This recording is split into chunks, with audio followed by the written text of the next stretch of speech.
ಅಂದ್ರೇನು? ಐ ಇಂದ I am ಬಂತು, ಐ ಆಮ್ ಬಂದ್ರೆ ಐ ಆಮ್ ಬಾಡಿ ಅಂತ ಜೀವ ಬಂತು. ಈಗ ಉಲ್ಟಾ ಹೋಗ್ಬೇಕು, ಐ ಆಮಿಗೆ ಹೋಗ್ಬೇಕು, ಐ ಆಮ್ ಅಂತ ಈಶ್ವರ ಅಂತ ಹೋಗ್ಬೇಕು, ಕಡೆಗೆ ಐ ಎಂದು ಪರಬ್ರಹ್ಮ ಹೋಗ್ಬೇಕು, ಉಲ್ಟಾ ಹೋಗ್ಬೇಕು. ಅದು ಮುಕ್ತಿ. ಸೃಷ್ಟಿ ಅಂದ್ರೆ ಐ ಇಂದ ಐ ಆಮ್ ಈಶ್ವರ, ಅಲ್ಲಿಂದ ಐ ಆಮ್ ಜೀವ. ಆ ಐ ಆಮ್ ಜೀವ, ಐ ಆಮ್ ಈಶ್ವರ, ಐ ಆಮ್ ಪರಬ್ರಹ್ಮ. ಅದಕ್ಕೆ ಮೊದಲು ಜೀವ ಸಾಕ್ಷ್ಯ ಆಗಬೇಕು, ಆಮೇಲೆ ಈಶ್ವರ ಸಾಕ್ಷ್ಯ ಆಗಬೇಕು, ಆಮೇಲೆ ಪರಬ್ರಹ್ಮ ಆಗಬೇಕು, ಉಲ್ಟಾ. ಅದಕ್ಕೆ ಮುಕ್ತಿ ಅಂತ ಹೇಳುದು. ಸರಿನಾ? ಕ್ಲಿಯರ್? ನಾವು ಏನೇ ನೋಡಿದ್ರಲ್ಲಿ ಮೂರಿದೆ. The observer, observe, plus of observing. That ದೃಶ್ಯ ಆಯ್ತಾ. ಕಡೆಗೆ ನೋವರ್, ನೋನ್, ನಾಲೆಜ್, ನೋಯಿಂಗ್ ಅಂದ್ರೆ ನೋಡುವನು, ನೋಡುವಿಕೆ, ನೋಡುವ ವಸ್ತು, ಮೂರಿದೆ. ಇದನ್ನ ಇನ್ನೊಂದು ದೃಷ್ಟಿಯಲ್ಲಿ ಇದನ್ನ ಹೇಳ್ತಾರೆ, ನೋವರಿಗೆ ಋಷಿ ಅಂತ ಹೇಳ್ತಾರೆ, ದೃಕ್ಕಿಗೆ ಋಷಿ ಅಂತ ಹೇಳ್ತಾರೆ, ನೋಡುವಿಕೆ ವಸ್ತುವಿಗೆ ಛಂದಸ್ ಅಂತ ಹೇಳ್ತಾರೆ, ಕಡೆಗೆ ಅದು ನೋಡುವಿಕೆಗೆ ಸಂವಿಧ ಅಂತ ಹೇಳ್ತಾರೆ. ಅದನ್ನ ಬೇರೆ ಹೇಳ್ತೇನೆ, ನಾನು ಸಪರೇಟ್ ಆಗಿ ಹೇಳ್ತೇನೆ. ಸರಿನಾ? ಇದನ್ನೇ ವೇದ ಮಂತ್ರಗಳ ಋಷಿ, ಛಂದಸ್ ಮತ್ತು ಸಂಹಿತ ಅಂತ ಹೇಳುದು ವೇದ ಮಂತ್ರಗಳಲ್ಲಿ. ಇಲ್ಲಿ ಮೂರು ಬಂತು, ನೋಡುವ, ನೋಡುವಿಕೆ ಮತ್ತು ನೋಡುವ ವಸ್ತು. ಆಯ್ತಾ? ಈಗ ಸಮಸ್ಯೆ ಯಾರಿಗಿದೆ? ಪ್ರಾಬ್ಲಮ್ ಯಾರಿಗಿದೆ? ಪ್ರಾಬ್ಲಮ್ ನೋವರಿಗಿದೆ, ಜ್ಞಾತಾಗಿದೆ. ಮೊದಲು ಅವನು ಬಡದು ಜ್ಞಾತ ಆಗಿ ಐ ಆಮ್ ಅಂದ್ಬಿಟ್ಟು ಕೂಡ ಜ್ಞಾತ ಆಗ್ಬಿಡ್ತಾನೆ. ಆಯ್ತಾ? ಆ ಜ್ಞಾತನಿಗೆ ಸಮಸ್ಯೆ ಇದೆ. ಅವನಿಗೆ ನಾನು ಯಾರಂತ ಗೊತ್ತಿಲ್ಲ. ಜ್ಞಾತನಿಗೆ ಗೊತ್ತಾಗಬೇಕು, ನಾನು ಆತ್ಮ ಅಂತ ಗೊತ್ತಾಗಬೇಕಿತ್ತು, ಅವನಿಗೆ ಗೊತ್ತಿಲ್ಲ. ಪ್ರಾಬ್ಲಮ್ ಯಾರಿಗಿದೆ? ನೋವರಿಗೆ ಪ್ರಾಬ್ಲಮ್ ಇದೆ. ಕತ್ತೆಗೆ ಪ್ರಾಬ್ಲಮ್ ಇಲ್ಲ, ಕುದುರೆಗೆ ಪ್ರಾಬ್ಲಮ್ ಇಲ್ಲ, ಪ್ರಾಣಿಗಳಿಗೆ ಪ್ರಾಬ್ಲಮ್ ಇಲ್ಲ. ಯಾಕಂದ್ರೆ ಅವ್ರು ನೋವರ್ ಬಗ್ಗೆ ಎಲ್ಲೂ ಪ್ರಶ್ನೆ ಇಲ್ಲ, ಅವ್ರು ಏನಿದೆ ಜೀವನ ಮಾಡ್ತಾರೆ. ನಮಗೆ ಪ್ರಾಬ್ಲಮ್ ಇದೆ, ಯಾಕಂದ್ರೆ ನಾವು ನೋವರ್ ಆಗ್ಬಿಟ್ಟಿದ್ದಾರೆ. ನಾನು ಹೆಂಗಸ ಆಗ್ಬಿಟ್ಟಿದ್ದೇನೆ, ನಾನು ತಾಯಿ ಆಗ್ಬಿಟ್ಟಿದ್ದೇನೆ, ನಾನು ಅತ್ತೆ ಆಗ್ಬಿಟ್ಟಿದ್ದೇನೆ, ನಾನು ಸೊಸೆ ಆಗ್ಬಿಟ್ಟಿದ್ದೇನೆ, ನಾನು ಯಜಮಾನಿ ಆಗ್ಬಿಟ್ಟಿದ್ದೇನೆ, ನಾನು ವ್ಯಾಪಾರ ಮಾಡ್ತಿದ್ದೇನೆ. ಸಮಸ್ಯೆ ನೋವರಿಗೆ ಪ್ರಾಬ್ಲಮ್ ಇದೆ. ಬೇರೆಲ್ಲಾ ಪ್ರಾಣಿಗಳು ಆ ಕ್ಷಣ ಜೀವನ ಮಾಡ್ತಾರೆ ವರ್ತಮಾನದಲ್ಲಿ. ಮನುಷ್ಯ ಮಾತ್ರ ವರ್ತಮಾನ ಜೀವನ ಮಾಡೋದೇ ಇಲ್ಲ, ಭ್ರಮೆಯಲ್ಲಿ ಜೀವನ ಮಾಡ್ತಾನೆ.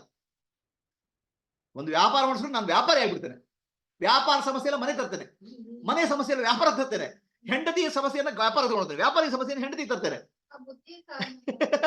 ಅದೇ ಬುದ್ಧಿ. ವಿಬುದ್ಧಿ ಜಾಸ್ತಿ ಆಗ್ಬಿಟ್ಟಿದೆ ನಮಗೆ.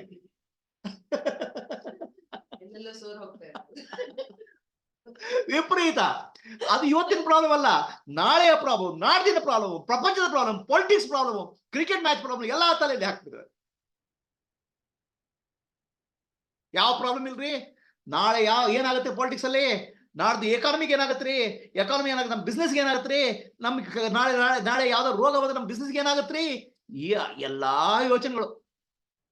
ಯಾವ ಪ್ರಾಣಿಗಳ ಯಾವ ಯೋಚನೆ ಇದೆಯಾ? ಪಾಪ ಅವ್ರಿಗೆ ಇವತ್ತೊಂದು ಹೊಟ್ಟೆ ತಿಂದ್ರೆ ಆಯ್ತು, ಆರಾಮಾಗಿರ್ತಾವೆ.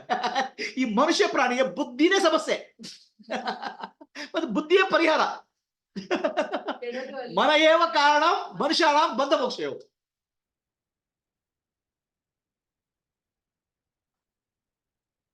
ಈಗ ಒಬ್ಬ ಓಡ್ತಾನೆ, ನಾನು ಓಡ್ತಾ ಇದ್ದೇನೆ ಅಂತ ಹೇಳ್ತಾನೆ. ಇಲ್ಲಿ ಓಡ್ತಾ ಇದ್ದಾನೆ ಯಾರು? ಆತ್ಮ ಓಡ್ತಾ ಇದೆಯಾ? ಆತ್ಮ ಶುದ್ಧ ಚೈತನ್ಯ ಸುಮ್ಮನಿದೆ. ಐ ಆಮ್ ಮತ್ತು ಈಶ್ವರ ಓಡ್ತಾ ಇದ್ದಾನ? ಅದು ಇಲ್ಲ, ಅದು ಸುಮ್ಮನಿದೆ. ಮನುಷ್ಯನ ದೇಹದಲ್ಲಿ ಐ ಆಮ್ ಅಂತಿದೆ, ಈಶ್ವರ ಇದ್ದಾನೆ, ಅದು ಓಡ್ತಾ ಇದೆಯಾ? ಅದು ಓಡ್ತಾ ಇಲ್ಲ. ಆ ಐ ಆಮ್ ಎಂದು ಚೇತನ ತಗೊಂಡು ಬಾಡಿ ತಗೊಂಡು ಶರೀರ ಓಡ್ತಾ ಇದೆ. ಅಲ್ಲಿ ಬುದ್ಧಿ ಬಂದಿರುತ್ತೆ, ಐ ಆಮ್ ಬಾಡಿ ಅಂತ ಹೇಳ್ಬಿಡುತ್ತೆ, ನಾನ್ ದೇಹ ಅಂತ ಹೇಳ್ಬಿಡುತ್ತೆ. ಅದು ಯಾವ್ದು ಚಲಿಸುವುದಿಲ್ಲ, ಅದನ್ನ ಚಲಿಸ್ಬಿಟ್ಟು ಮಿಕ್ಸ್ ಮಾಡ್ಬಿಡ್ತದೆ, ಕನ್ಫ್ಯೂಷನ್. ಆಯ್ತಾ? ಹಾಗೆ ಆಗಿಬಿಟ್ಟು ಯಾವುದೇ ಅನುಭವದಲ್ಲಿ 4 ಇರ್ತವೆ. I plus I am body and I am running, 4 ಬಂದ್ಬಿಡ್ತದೆ ಇಲ್ಲಿ. ಆಯ್ತಾ? ನಿಜವಾಗಿ ನೋಡಿದ್ರೆ ಐ ಏನು ಮಾಡಲ್ಲ, ಅದು ಐ ಆಮ್ ಏನು ಮಾಡಲ್ಲ, ಅದು ಪ್ರೆಸೆನ್ಸ್. ಆಯ್ತಾ? ಬಾಡಿ ಓಡ್ತಾ ಇದೆ, ಅದಕ್ಕೆ ನಾನು ಓಡ್ತಾ ಇದ್ದೆ ಹೇಳ್ತೇನೆ. ಇದು ಎಲ್ಲ 3 ಮಿಶ್ರಣ ಆಗ್ತಾ ಇದೆ. ಐ ಆಮ್ ಅನ್ನೋದು ಅಂತಃಪ್ರತಿ, ಇಂಟ್ಯೂಷನ್. ಐ ಆಮ್ ಬಾಡಿ ಅನ್ನೋದು ಬುದ್ಧಿ. ಇದೆಲ್ಲ ಮಿಕ್ಸ್ ಮಾಡಿಬಿಟ್ಟು ಕನ್ಫ್ಯೂಷನ್ ಮಾಡಿ, ಆ ಕನ್ಫ್ಯೂಷನ್ ನಾವು ಜೀವನ ಮಾಡ್ತೇವೆ. ನಿಜವಾದ ಐಗೆ ಏನಿದೆ? ಅದೇನಿಲ್ಲ, ದುಃಖ ಇಲ್ಲ. ನಿಜವಾದ ನಾನು ಯಾರು? ನಿಜವಾದ ಐ.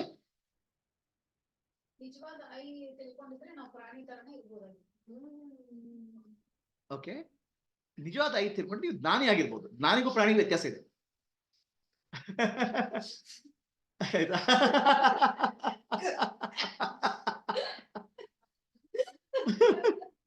ಇಲ್ಲಿ ಪ್ರಾಣಿ ಮತ್ತು ನಾನಿಗೆ ವ್ಯತ್ಯಾಸ ಇಲ್ವಾ? ಇದೆ. ಸರಿನಾ?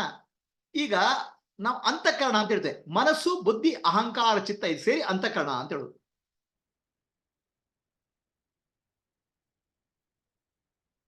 ಇಂಟೆಲೆಕ್ಟ್ ಅದು ಬುದ್ಧಿ, ಆಯ್ತಾ? ಚಿತ್ತ ಅಂದ್ರೆ ಮೆಮೊರಿ, ಅಹಂಕಾರ ನಾನು ಅಂತ ಇರೋದು, ಮನಸ್ಸು ಅಂದ್ರೆ ಮನಸ್ಸು, ಬಾಹ್ಯೇಂದ್ರಿಯಗಳು.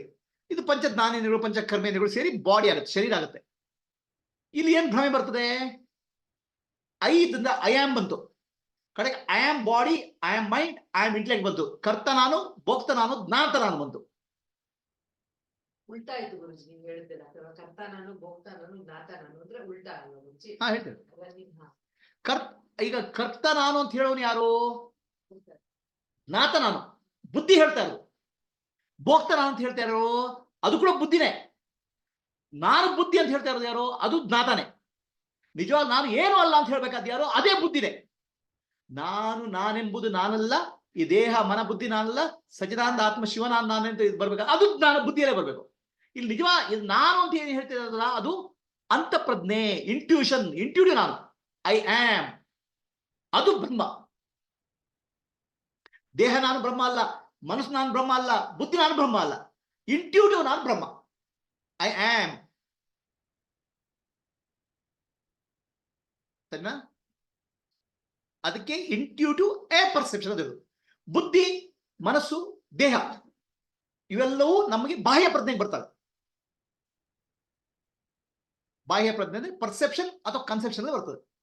ಇಂಟ್ಯೂಷನ್ ಪರ್ಸೆಪ್ಷನ್ ಕನ್ಸೆಪ್ಷನ್ ಬರಲ್ಲ, ಇಂಟ್ಯೂಷನ್ ಒಳಗಡೆ ಬರ್ತದೆ ನಾನು ಅಂತ. ಅದು ದೇಹದೊಡಿ ಕನ್ಫ್ಯೂಸ್ ಮಾಡಿದಾಗ ಐ ಆಮ್ ಫೀಲಿಂಗ್ ಬಂದ್ಬಿಡ್ತದೆ. ಇಂಟ್ಯೂಟಿವ್ ಯಾವತ್ತೂ ಕರೆಕ್ಟ್ ಆಗಲ್ಲ. ಇಂಟ್ಯೂಟಿವ್ ಮಿಶ್ರಣ ಆಗ್ಬಿಡ್ತಲ್ಲ.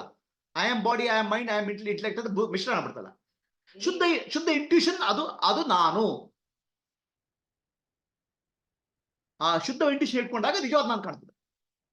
ಇಲ್ಲಿ ನಾನು ದೇಹ ನಾನು ಬ್ರಹ್ಮ ಅಂತ ಹೇಳಿದ್ರೆ ಅದು ಅರ್ಥ ಇಲ್ಲ ಅಂತ ಅನಿಸ್ತದೆ. ಹಾಗೆ ಸಮಸ್ಯೆ ಯಾರಿಗಿದೆ? ನೋವರಿಗಿದೆ. ಆದ್ರೆ ಜ್ಞಾತ ನನಗಿದೆ. ಜ್ಞಾತ ನಾನುಗೆ, ನೋವರಿಗೆ ನಾನು ಗೊತ್ತಿಲ್ಲ ನಾನು ಯಾರು ಅಂತ. ಅದು ಏನಾಗುತ್ತೆ? ಎಂಜಾಯರ್ ನಾನು, ಭಕ್ತ ನಾನು, ಕರ್ತ ನಾನು. ಎಂಜಾಯರ್ ಕೂಡ ಏನಾಗುತ್ತೆ? ಅಯ್ಯೋ ಖುಷಿ ಬಂದಾಗ ಓ, ದುಃಖ ಬಂದಾಗ ಓ. ಕರ್ತನಿಗೆ ಏನ್ ಮಾಡ್ಬೇಕು ಗೊತ್ತಿಲ್ಲ. ಅಯ್ಯೋ ಏನ್ ಮಾಡ್ಬೇಕು ಗೊತ್ತಿಲ್ಲ, ಏನ್ ಮಾಡ್ಬೇಕು ಏನ್ ಮಾಡ್ಬಾರ್ದು, ಏನ್ ಮಾಡ್ಬೇಕು ಏನ್ ಮಾಡ್ಬಾರ್ದು. ಕರ್ತ ನನಗೆ ಕನ್ಫ್ಯೂಷನ್. ಈಗ ನಾನು ಯಾರಲ್ಲ ಗೊತ್ತಿಲ್ಲ.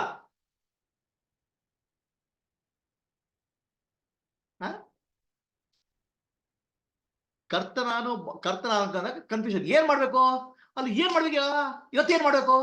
ಅಯ್ಯೋ ಏನ್ ಮಾಡ್ಬೇಡ, ಎಲ್ಲ ಭಗವಂತ ಮಾಡ್ತಾನೆ. ಸುಮ್ಮನೆ ಬಂದು ಭಗವಂತ ಮಾಡ್ತಾನ. ಎಲ್ಲ ಕನ್ಫ್ಯೂಸ್ ನಾನು.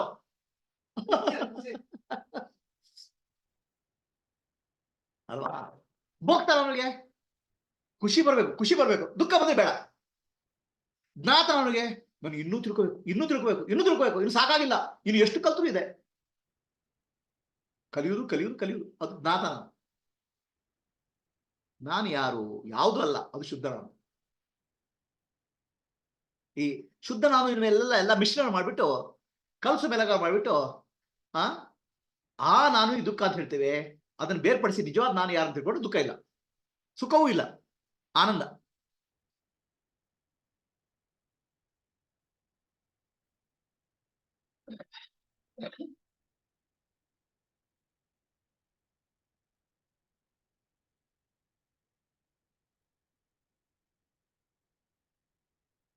ಯಾರಿಗೆ ಪ್ರಶ್ನೆ ಇದೆಯೇನಪ್ಪ ಇದರಲ್ಲಿ?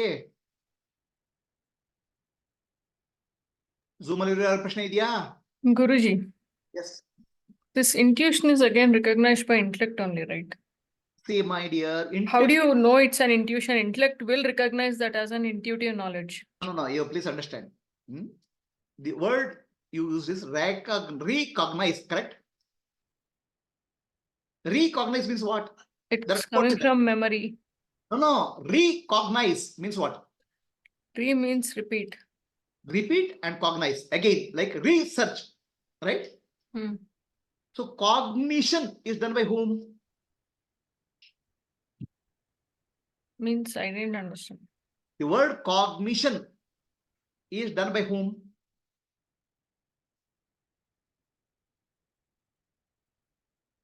Intellect. Intellect cannot do cognition like Gayatri. Cognition is done by Atma, the conscious principle. Intellect is only instrument. You mean to say my eye glasses can see the world?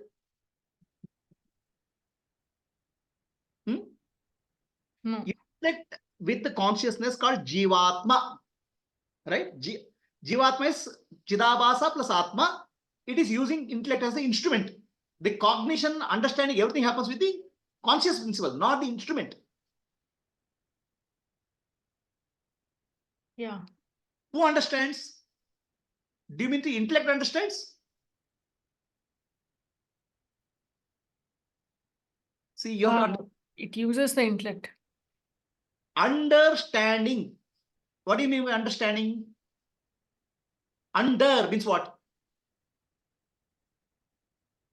Under means the underlying. Underlying. Below intellect, what is there? That is understands. Intellect cannot understand. Okay. Now you have to know the difference between intellect and intelligence. Intelligence is always now. Intellect is based on the data, past and future. Intellect is like a computer. It can take the data and give present. The understanding happens in the now by the Atma, Jivatma. So who is saying that this is an intuitive knowledge? Who will decide that no, this is intuition? Who can say? Intellect will say, I mean, intellect powered by the consciousness. Consciousness only says no. Intellect is an instrument. So, but the whole thing is again happening in the domain of intellect is what I'm saying. Saying everything is happening in the domain of intellect, but who understands? The whole package will understand the Atma plus Chidabhasa plus intellect. Jivatma. Intellect doesn't understand. Intellect provides the input. Past in past memory or future in this thing is the input given by intellect. Understanding happens at the Atma level. No, it's always now. That's why it's called understanding. Is intuition a thought? Intuition is also a thought, but intuition thought is different from other thoughts. How? It's not having a name and form. Intuition is not based on the memory. Do you exist? Yes or no? Yeah. So the moment you say I exist, it's intuition. But if you say I exist because of the body, then it's memory.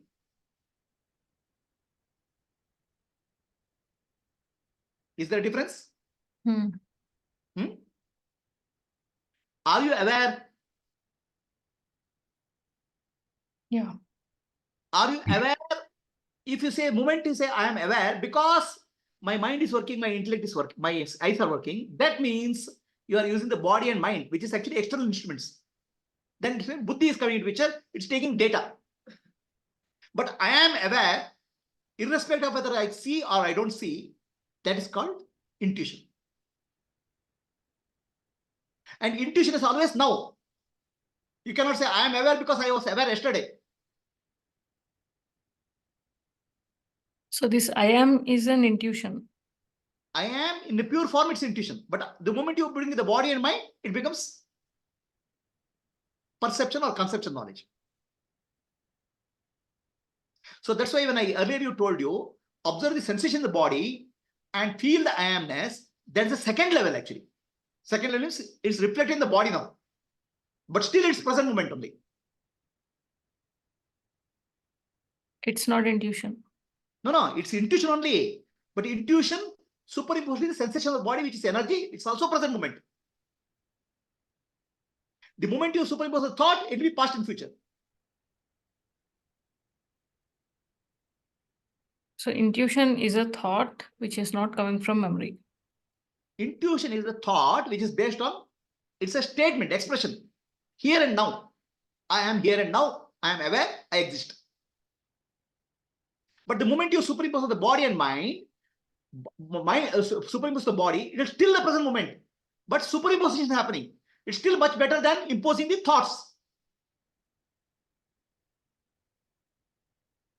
That's why I say feeling is healing, because superimpose on the body on the intuition rather than the thoughts on the intuition. Are we clear? Is your question answered? Yeah. Okay, ಈಗ ಪ್ರಶ್ನೆ ಏನಂದ್ರೆ ಅಂತಃಪ್ರಜ್ಞೆ ಅಂತ ಇದೆ. ಅಂತಃಪ್ರಜ್ಞೆ ಕೂಡ ಒಂದು ಯೋಚನೆ ಅಲ್ವಾ? ಹೌದು, ಅದು ಯೋಚನೆನೇ. ಅಂತಃಪ್ರಜ್ಞೆ ಕೂಡ ಒಂದು ಯೋಚನೆನೇ.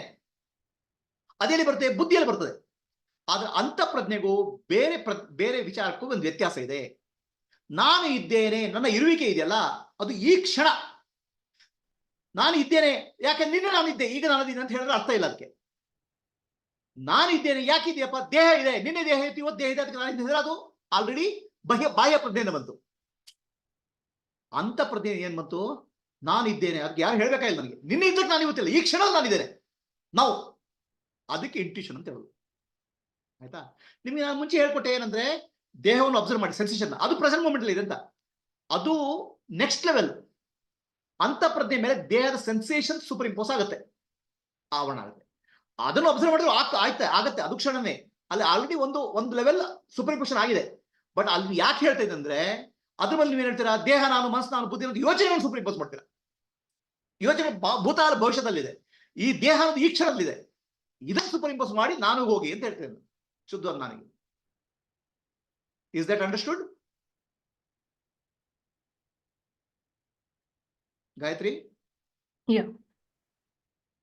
ಇನ್ಯಾರಿಗೇನು ಪ್ರಶ್ನೆ ಇದೆಯೇನಪ್ಪ ಇದ್ರ ಬಗ್ಗೆ?